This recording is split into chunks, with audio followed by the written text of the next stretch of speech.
और अदर जी वक़्त गुजर रहा है, बिल्कुल इंतजार न करो, वक़्त गुजर रहा है, वक़्त गुजर रहा है, बिल्कुल इंतजार न करो। बुजुर्गों के ना अपने अपने अंदाज होते हैं। वो गाँव थे, गाँव में ना को अल्लाह वाले रहा करते थे, उन्होंने लोगों को समझाने के लिए ना ये अंदाज इख्तियार किया। क्या किया, वो गाँव के बाहर ना एक दरिया था, वो जाके ना दरिया पे बैठ गए। हम सारा पिंड वेखदा पिया बाबे होरी दरिया दे बह रहे थे, जोर भी बाबा जी ने वहां ही पढ़ी, असर भी बाबा जी ने वहां ही पढ़ी। अब सारा गांव देख रहा है बाबे होरी दरिया के किनारे बह रहे। वो सारा इलाका इकट्ठा होकर ना बाबा जी के पास, ओ बाबा जी क्यों बह रहे हो दरिया के किनारे? आपने फरमाया यार इंतजार कर रहा हूँ, ये जरा पानी खत्म हो तो दरिया पार करूँ। लोगों ने कहा नहीं हुजूर ये पानी नहीं खत्म होगा, आपको पानी में से जाना पड़ेगा। आपने फरमाया ये भी तो मैं तुम्हें कहता हूँ कि काम कभी तुम्हारे लिए रुकेंगे, इन कामों में ही तुम्हें अल्लाह के लिए वक्त निकालना पड़ेगा। ये काम नहीं रुके पाजी, किसी के काम बड़े हो खत्म नहीं होया, किसी के पुत्र काम खत्म नहीं हुए। आप ये जो इंतजार कर रहे हैं ना, चलो ये होगा तो फिर दाढ़ी रख लूंगा, अच्छा मैं बच्चों को पढ़ा रहा हूं, पढ़ा लूं, बच्चों की शादी कर लूं, फिर आज का ओ भाई तू शादी करेगा फिर और काम शुरू हो जाने। बेटा ये काम नहीं खत्म होंगे। आपने फरमाया ये तो मैं तुम्हें कहता हूं कि जिस तरह तुम कह रहे हो ना, ये पानी तुम्हारे लिए नहीं रुकेगा, तुम्हें पानी में से रास्ता बनाना पड़ेगा।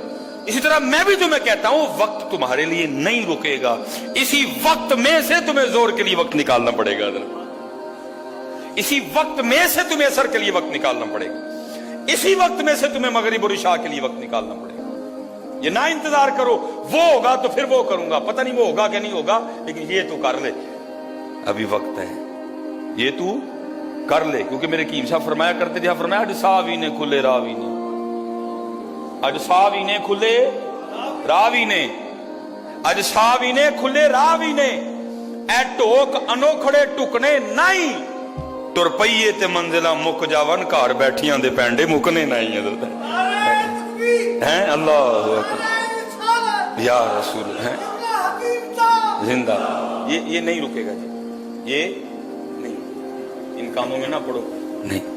5 वक्त दी नमाज, कुरान पाक, अल्लाह दा जिक्र, अल्लाह दी मखलूक नाल मोहब्बत है, अल्लाह दी मखलूक नाल। चलो हजरत ने हकीम साहब का नाम ले लिया है, फिर बात उतर एवं नहीं दिल जीते होना लोगों के।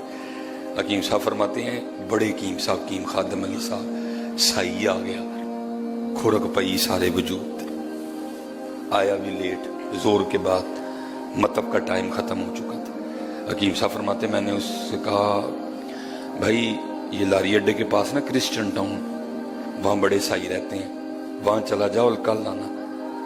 वो ईसाई आगे से कहता है वो जो क्रिश्चियन टाउन वाले ईसाई हैं, अगर मैं वहाँ गया ना उन्हें मुझे मार देना, वो और ईसाई है मैं और ईसाई हूँ। हकीम साहब फरमाते मैंने कहा खुरक पई है, जड़ा बिस्तरा दांगा वह भी जाया, जड़ी रजाई दांगा वह भी जाया, जेड़े भाने तेन रोटी दांगे वो भी जाया। फरमाते हकीम खादिम अली साहब ना रजाई लेके लेटे हुए थे, कहते उन्होंने मेरा वसवसा पकड़ दिया और अपने मुंह से रजाई हटा के कहते हैं अब्दुल्ला ही ना परेशान हो, वो इनू मेरी रजाई च मेरे नाल ही स्वाद नहीं, तेन मेरे भाणिया च रोटी दे दें। पुत्र एवं नहीं दिल जीते, जिस तरह आप और मैं करने निकले इस तरह कुछ भी नहीं होता पुत्र। उन्होंने मोहब्बतें बांटी हैं, उन्होंने प्यार किया है। हाँ उनका मसलक था बुग़्ज़ भी अल्लाह के लिए, मोहब्बत भी अल्लाह के लिए, बुग़्ज़ भी हुजूर के लिए, मोहब्बत भी हुजूर नबी अलैहि सलाम के लिए। लेकिन आज हम नहीं, आज मोहब्बत भी मतलब दियाँ, आज बुग़्ज़ भी मतलब दे नहीं पता। जो हुजूर का गुस्ताख है कोई ताल्लुक नहीं। लेकिन दीन की बात फैलाना सदक़े जारिया है, सवाब की नीयत से वीडियो को शेयर जरूर कीजिए। जज़ाकल्लाह।